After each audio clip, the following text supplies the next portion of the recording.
السلام عليكم ورحمة الله وبركاته أخيات مركز جوتان السلام يا دمان تيمبا سو دوادا والعيال سو دوادا waxaan rabaa inaan ka hadlo dhowr qodob inaan ka hadlo rabaa arrimaha doorashooyinka Soomaaliya iyo kiiskii gabadhii ahayd Igraan Tahliil xagee ku dambeeyay isagoo hadda soo laba kaclay oo aad iyo aad hadda soo dhex marayo gabadhaas kiiskeedii ayadana waxbaan aan ka taaban doonaa insha Allah marka hal soo dhawaada walaalayaal adinka oo mahadsan soo dhawaada بسم الله الرحمن الرحيم مر uu hadlay ninka la yiraahdo taliyii hore ee Nasuuda Cabdullaahi Cali Sambulushe oo laga wareystay arrimaha gabadha kiiskan oo la yahay gabadha nool iyo beer lagu yahay ayaa wuxuu ka hadlay in gabadhani markeedii hore oo shaqada asaga oo keenay ka bacdina oo dalacsiyay oo meel wanaagsan oo geeyay ka bacdina uu ku xiray ninka la yiraahdo ninka inta ahay injineerkii Allahu naxariistay Yirisow oo si toos ula shaqeyn jirtay gabadha marka asaga halkaas markay maraysa ayaa asagii shaqadii uu ka tagay ka bacdi rag kale inta asaga dambeeyay Fahad baa yimid Fahad la jaan qaaday gabadhii marka xoogaa marka waxay aadooyay dalka Ingiriiska halkaas ay waxbarasho u doonato yiri xoogaa oo aqoon kororsiya way ka soo laabatay way timid gabadhii markii ay soo laabatay ayaa durbadiiba la waayay okay wuxuu yiri gabadha marka meesha ay degan tahay xaafadda ay ka deganeed magaalada Muqdisho waa meel safe kareysan waa meel oo taliskan masuulida ku yaala cid soo baxaysa cid soo galaysa inta waa la socdaa si toos ah loo soo si direct waa la socdaa gabadhii marka anaga waxaan ku tuhmeynaa oo boqolkiiba aan u badinaynaa 90 wuxuu yiri in taliska la weydiin doona masuulida oo ag deganeed gabadhaasi oo habeenimo ayaga dalbaday ayagana soo qaado xaafadda ka soo qaado meesha ugu dambeysay soo gashan waxay aad godka jiro wuxuu yiri marka okay afar option ayaa meesha ka dhici karto yiri in gabadhaas ay ku maqnaan karto balse saddex ma dhici karto yiri mid waxa uu yiri waa shabaab oo shabaab haddii ay gabadhaas afduubteen isla markiiba waa qaarijiyaan waana sheegaan uu yiri qof oo sargaal masuulida intay qabtaan shabaab ma qarsanayaan uu waa koob oo horeyba ka soo shacab bixinayaan horey ka dilayaan uu yiri oo waana sheeganayaan koob waxaa dhici karto uu yiri hab tuuga in loo dho oo niman oo tuuga ah oo madax furasho dhaqaale wax ka raadinayo ayadana ma dhici karto yiri waxa dhici karto yiri hab aan qabiil ah taasna waxaan idinka dhihi lahaa yiri gabadha ma ahaan gabar qabiil shaqo kula iyo gabar loo aaneyn karo arrimo qabiil ma ahaan yiri gabar yar oo mutacallimada ah yiri wax baratay marka qabiil looma aaneyn karo taas marka mid afraad waxa weeye yiri dhanka dawladda waxa la rabaa marka dawladda haddii ay marka gabadhaasi kiis ku haysato oo ayadana kiiskeeda oo yahay wax dambi ay dawladda ay ku haysato sababta dawladdu waxay geeyay xabsi geenayd maxkamadaha la aadi lahay waa la soo bandhigi lahaa wili marka waxay u agtahay naqshadan gabadhan lagu haysto kuleetaba hadda aniga ma qabo yirto ilaahay horta gabadha noo horta caafimaadkeeda iyo nolosheeda ilaahay waxaan ka baryaynaa inay horta nooshaan ka baryaynaa laakiinse ma aaminsan in noo soo gabadhaas inay nooshahay ma aaminsanin waayahay gabadha marka waxaa lagu xaglinayaa marka oo lagu haystaa arrimo badan oo ay failkeeda oo failkeeda ay haysay oo xogaal ay ka tahay sida arrinta ilmaha loo qaaday meesha la yiraahdo Eritrea oo kiisaskoodii iyo failkeedu ay sababta markii loo yeeray waxa failka soo qaaday failkaagana soo qaaday report wax alla waxa report soo qaaday yiri gabadha sidaas ay ku soo qaatay reportkeedu waxay haysay oo report oo haysay way soo qaaday gabadha marka ayadii macallin reportkeedu waa la isku qaatay gabadha dibna looma arag wuxuu yiri marka Sambulushe gabadha marka wuxuu yiri engineer Yirisow arrimihiisii waxbay ka ogtoo yiri oo waa la shaqeynayso gacan yar u ahayd oo ana u geeyo in la shaqeeyo ugu talagalay midaan kareentana wararka qaar waxay sheegayaan in gabadha arrimahan wiilashan loo qaaday Eritrea inay xog badan ay ka hayso sababta afirkoodii haysa waayo wixii dhinta wixii dhaawacmo wixii soo fakado wixii xanuunsan in alaal intii harto nabad qabto intaba gabadha failkaas ay ku haysto ayada hayso maadaama waxa la gabadhan marka kiiskani oo yahay kiis oo dhibkiisa leh gabadhana ay tahay gabar hawiya mucaarad badan oo hawiyana oo nagu kacsan yahay haddii aan nahay teamka farmaajo gabadhan haddii marka alaabteeda waxay kiisaska ay soo dhan noo soo qaad la yiraahdo markay noo keento kiisaska aan kala wareegno ayadana aan dilno waa barnaamij meesha ku jiro waayo haddii gabadha ay xiraan ee ay sii daayaan gabadha way hadlaysaa oo waxay ku hadlaysaa wixii loo soo xiray ya wixii la weydiiyey wixii laga qaaday dhammaan waa fashilinaysaa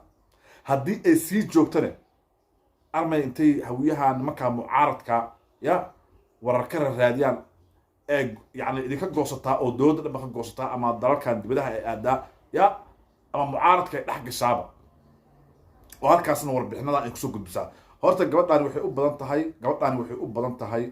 u badan tahay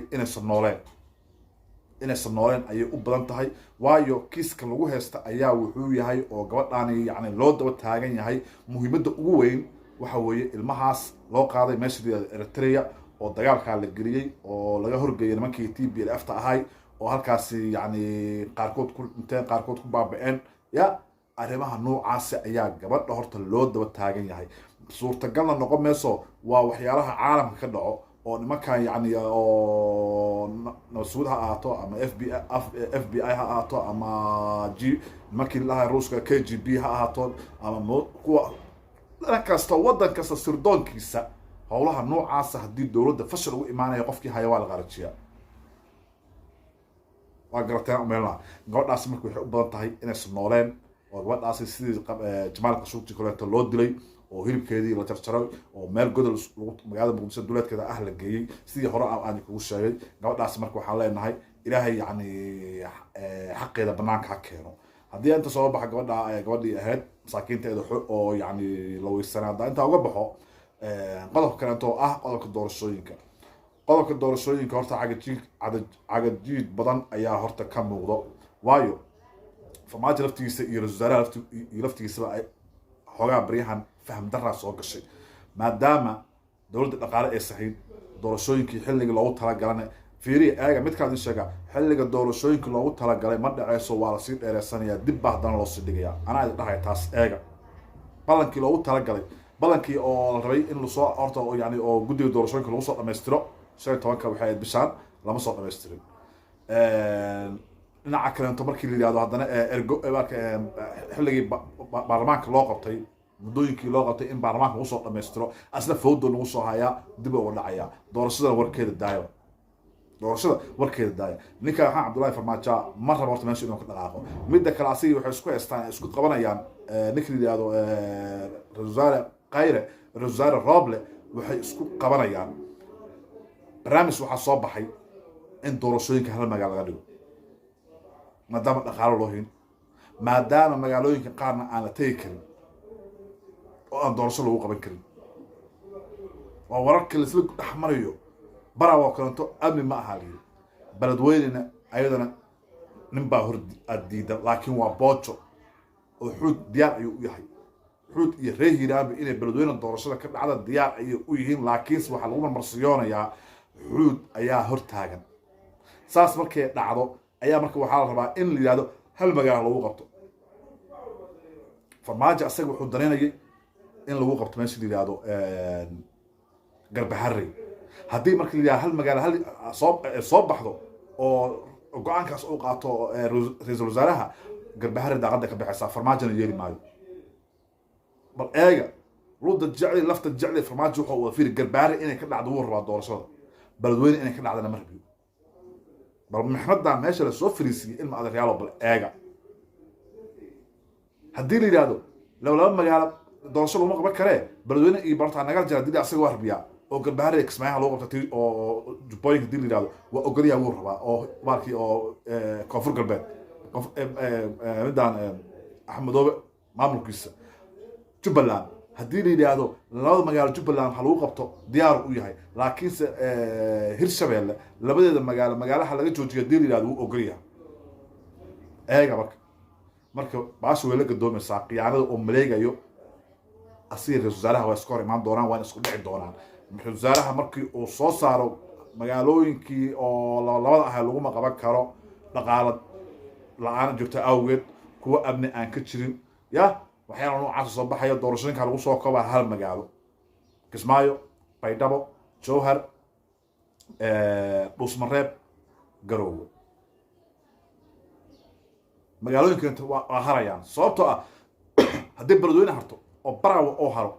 waxaa harayo magaalooyinkaanta kuwii ku lamaanaa ayagana way harayaan dhammaantood qasab weyn oo way ka harayaan laakiinse waxaan u sheegaynaa magaalada beledweyne inay diyaar u tahay in uusan xuud hor taagnayn in reer hiiraan iyo xuud ee dhammaan diyaar u yihiin magaalada in doorashadeeda ay ka dhacdo oo si xor uga dhacdo diyaar ayaa loo yahay annaga marka boojada ha nagala daayo farmaajo waxa aad wareejinayso dhibaatada meesha aad la fadhisid farmaajo haddii doorashooyinkan looga guulaysto xataa si madaxtooyada loo saaro way adkaan doontaa bal eega ninka hore aan kugu sheegay macanga gooye maxamed saad barre kama sokeeyo maxamed saad barre xabad looga saaro waddanka waa cadala kama ab sokeeyo ko ilaa tan sano ninkii haysta meesha fadhiyay oo la yidhi war iskaga tag ummaddan war magaalada muqdisho lagugu soo galay war waata xabadda dhacayso war ood ka tag odayaashii u tagay ya ayuu intuu yidhi ordaha bal waaye bal utagala soo hadla nimankii jabhadda ahaa u sida ahay ayagoo madfac kasoo daba hogaamiyo ruf hotel xarameen bum maxaan soo heliyay muuse boqor halkaasay ku dhinteen galab kasta wuxuu ridaya manaafiic madaxtooy laga soo ridaya afisoni iyo meelo badan laga soo ridaya markaas wuxuu leeyahay dadweynaha soo laabtaan war shacabka soo laabta beeriina fasha manaafiicna waa ku wadiyaa qarraacdaasuu ku hayaa marka ninkan haddii xataa looga guulaysto inuu soo laabanaaso ilama ahaaba kiisas badan ninkaan hor yaalo kiisas badan ayaa hor yaala farmaajo haddii looga guulaystana madaxtooy si loo saara waa adkaan doontaa xoog in looga qaadaa markii oo wasaaraha ahay oo keento ya oo xoogga looga qaaday oo ugandhes xoog uga qaaday ya tabtiyo keentaa imaanayso marka walaalayaal waa mahadsantihiin intaas ayaan kusoo koobayaa muuqaalkayga maanta soo dhawaada sii sheergareeya please gabadhaas masaakiinta oo ikraan taaliil walaalayaal aan u duceyno gabadhaas inkastoo loo badinayo inaysan nooleen balse aan u duceyno inuu ilaahay gabadhaas banaanka keena xaqeeda hadday nooshahay iyo hadday dhimatabo sababtoo ah qof aan war laga hayn oo 20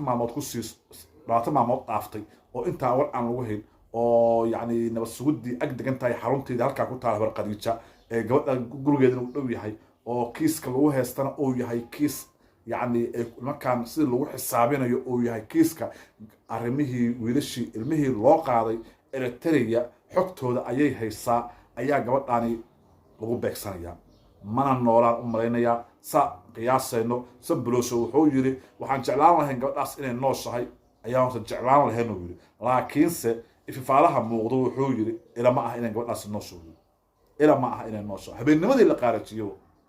habeennimadii in la qaarajiyo gabadhaas ayaa iska macquula marka walaalayaal aan u duceyno masaakiintaas hadday dhimatay iyo hadday nooshahabo inuu ilaahay xaqeeda banaanka keeno farmaajo iyo tiimkiisana waxay ku fashilmayaan gabadhaas oo banaanka warkeeda yimaado waxay u dadaboolayaan ay u qarqarinayaan balfiiriya kiisas kale isku yimid farmaajo ilmihii waxaan ugu sheegay ilmihii yani jiray meesha yiraahdo Eritrea wuxuu u qarqarinayo ya waa ilaa ay doorashada ka dhacdo inuu sheego ma rabo haddana midaan kale haddana soo korortay oo gabadhaan kiiskeedii haddana soo baxay gabadhaan inay sheegaan ma rabaan ilaa ay doorashada ka dhacdo taas uu wareejinayaan sababta asay muhiimaddu waxaa waaye oo siinayaa inuu doorashadaas ka qayb gala ayuu rabaa haddii laakiin filmaantan banaanka ay yimaadaan oo fashilmaan ama ay sheegaanba ya doorasho ila waalin dambiilaa doorasho ma imaan karo asagaa maxkamad markaas lagu furayaabo marka walaalayaal waxaa leenahay marka ilaahay gabadha xaqeeda soo birbiriyo ilaahay banaanka ha keeno dhammaantiin wada salaamaya hala